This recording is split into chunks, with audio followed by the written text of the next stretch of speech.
go. You know, it's been a long time since I recorded anything. It's been an even longer time, there we go, since I've uploaded anything. Yeah, that's true, I think. At least anything with me talking in this car. So, instead of the usual, because I got tired of the usual in case the source of me not uploading wasn't obvious, I'm gonna do something a little different. I'm gonna tell you a story. This is the story of Vijay, but more than that, it's the story of my father. And I guess underneath all that is the story of me. And I don't really have any of this pre-written. Like I wrote it in the notes section of my phone like a year back. And I always said I wanted to turn it into a story, but I never really knew how. Didn't know what format it would be in, that kind of stuff. So instead I'm gonna tell it here. It was my dad and I. My dad in the driver's seat, me in the passenger. We were going to get Indian food. And I forget how the topic came up, but it must have been me, because I like figuring out more and more about my dad every day. So I must have brought up his brother. His name was Vijay. It means victory in Hindi. And of the two brothers, he was the loud, boisterous, charming one. And my father was not. He just wasn't. And my father would tell me about how his parents would send him to live with his grandparents instead. So my father was basically raised by his grandmother as he was going to school, and Vijay was raised by the actual parents.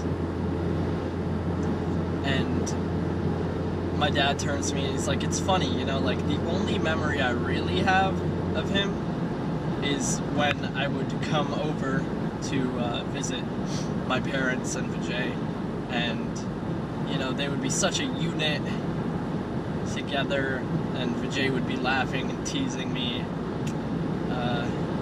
You know, he was that brother. Vijay caught a disease in India, I believe from a stray cat. I'm not completely sure, but he caught a bad disease and died. And it hit my father's parents, or my grandparents, very hard. You know, my dad's parents wouldn't talk about it. My grandfather, or my dad's father, would stop going to the place where he went for haircuts, because that's also where Vijay went for haircuts. My dad doesn't take me places for haircuts, at least not when I was growing up. He cuts my own hair. He cut my hair for me. It was always buzz cuts. So my dad was living with his grandmother, and his parents were grieving. His grandmother, or my grandmother, my dad's mom, wouldn't even, you know, buy fruits anymore, because mangoes were Vijay's favorite, and she couldn't stand to think about it.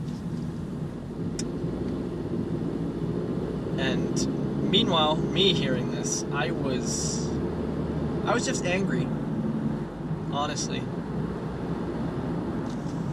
In my head, I was so mad. Like screaming at those grandparents, my grandparents, his parents, thinking like, how the fuck would you drop your whole life? I get it, it's a big loss, but you never fucking cared about my dad anyways. You sent him to live with his grandmother. So what fucking sympathy should I have for you? It's just mad.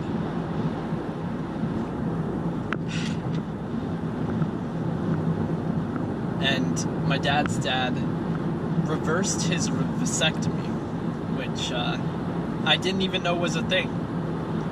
And they gave birth to a younger daughter. My aunt, my only direct aunt, my only blood, who I don't talk to anymore.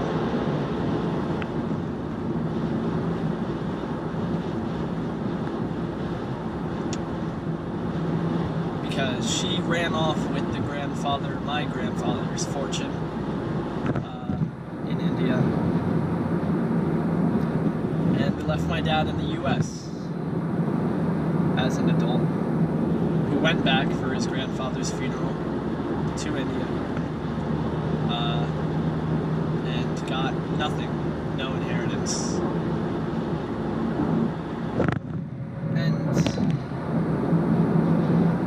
I'm sitting in the passenger seat of this car, not this car, but my dad's car, with this takeout food that we got, and he's like, hey, there's some bread in the back of the car, you want to go feed the geese? So, I go out and I start ripping off pieces, tossing them to the geese, thinking about how, my grandparents took this awful loss, but I still have a hard time feeling bad for them because they treated their other son like garbage, and getting madder and madder, and I started ripping bigger and bigger pieces off of this hunk of this loaf of bread, started hurling them at the geese. I heard one of them hiss at me. I just didn't fucking care. I got back in the car, and my dad told me, yeah, that's kind of just how it went. They had a daughter. They went on. My dad met my mom in India, graduated from college in India, started going to America. They had my sister, they had me, they moved around. His life. Disconnected from India, from my extended family. And, I didn't want to cry in the passenger seat next to him. So I decided I'd save it for home. So I was sitting there at home with this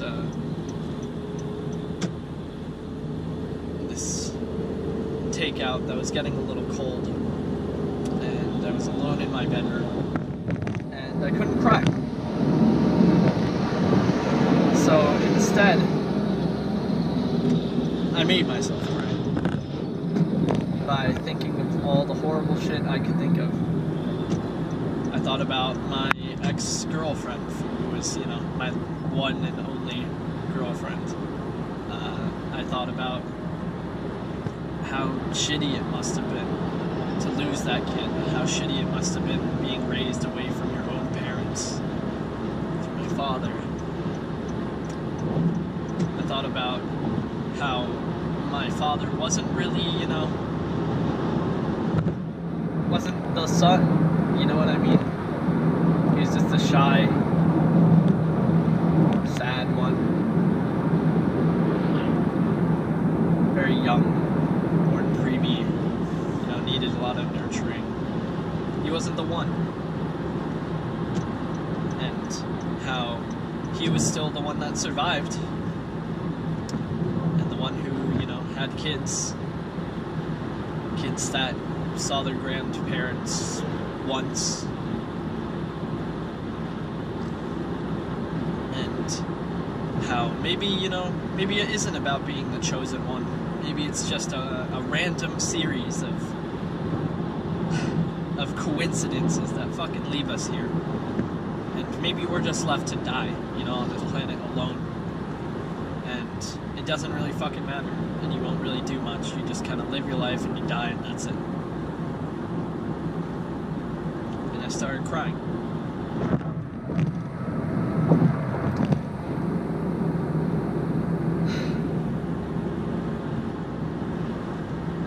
And then I texted my best friend, Chris Meyer. And he told me that line of thinking, that maybe we were just put here to live and die, is complete horseshit. It's bullshit. The idea that you are not here for a reason is bullshit. And you don't even have to fucking think about what that reason is. You don't have to wonder why all the time. You don't owe it. You don't owe anything to this world to exist. You know what I mean? And that's why I wanted to tell this story. Because, I don't make these documenting videos, super often, because honestly, it's hard. It's a struggle to edit my life and put it together and then release it. It doesn't feel easy for me. But you know what feels like a thing I have to do? I feel like I gotta support the kid who's in my situation. Like, if you're feeling like, maybe you're just put here on this earth and you live and you die and that's it, I'm here to tell you fucking differently. This guy's not moving.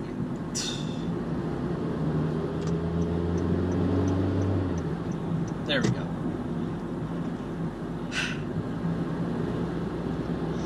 I'm here to tell you different.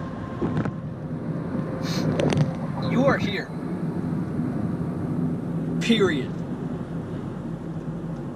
What are you going to do with it? I've been falling into a depressive slump lately. Right now it's March 26th. I haven't recorded in a long while.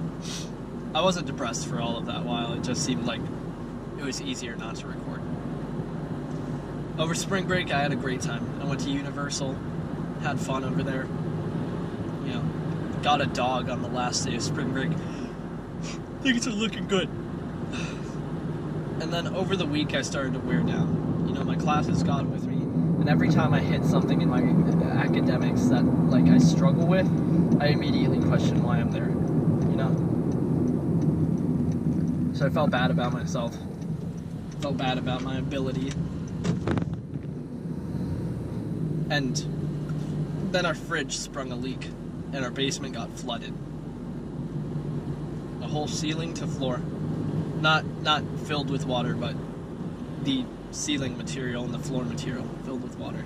And I was stressed out. My parents were stressed out, which made me more stressed out, because I stress for my parents often, even when I shouldn't.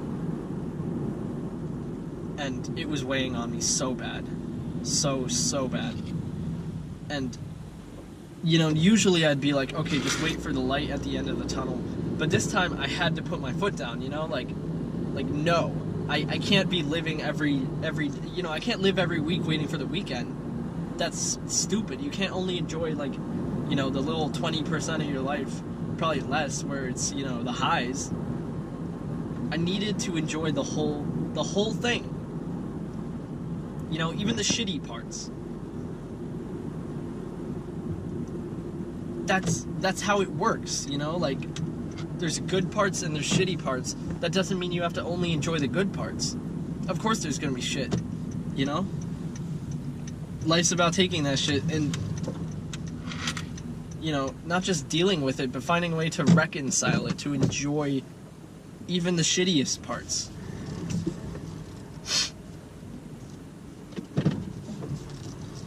But I couldn't do it. I just felt so bad, I was stuck in my own head. I felt like garbage. It wasn't working out.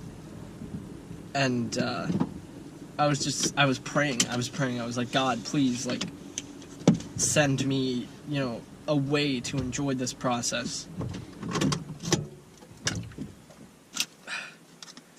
And the guy that came over for fixing the fridge, he said,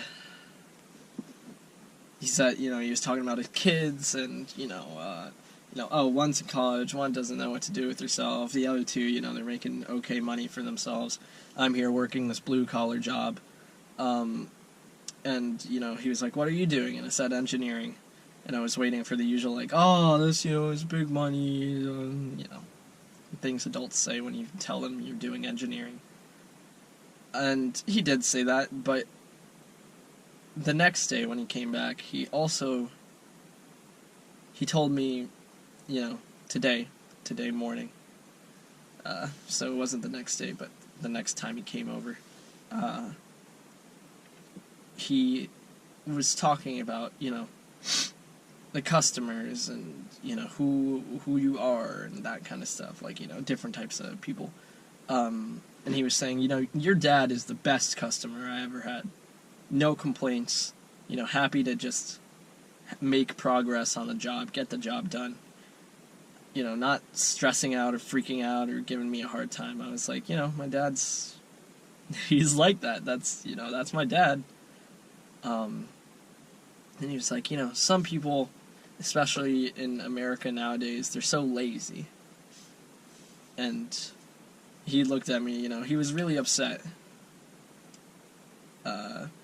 And so I had to say, maybe it's because, we're immigrants. It's a little different of a mindset. You gotta work hard, all of that stuff. You can't be lazy as an immigrant. And he looked at me and he said, yeah. And then he said something that hit me. He said, sometimes I wish my life was a little tougher back in my youth. Because, maybe back then if it was tough and I had to study so much and really work, then right now I wouldn't have to work this blue-collar job. And, he looked at me with a look of like, I'm making a point. Do you get it? And for as shitty as my week had been, I got it. I really did. So yeah. Maybe life is tough, and it sucks. Maybe that really is it. But when you get those skills from surviving such a shitty, awful time, that shit will pay off. And that's why I'm here, and that's why I'm telling you this now. Because one day I think this shit's gonna pay off. And I hope you do too. Because that's why I'm making this. If you're stressed out from your family life or your academics, or you don't like yourself, because there's a lot of times where I don't like myself, know that however tough this shit is for you right now, I'm with you, and we're gonna fucking get through this. And when we're done, we have the skills we need. We're gonna go out and fucking conquer this world and make everything that we ever wanted to happen.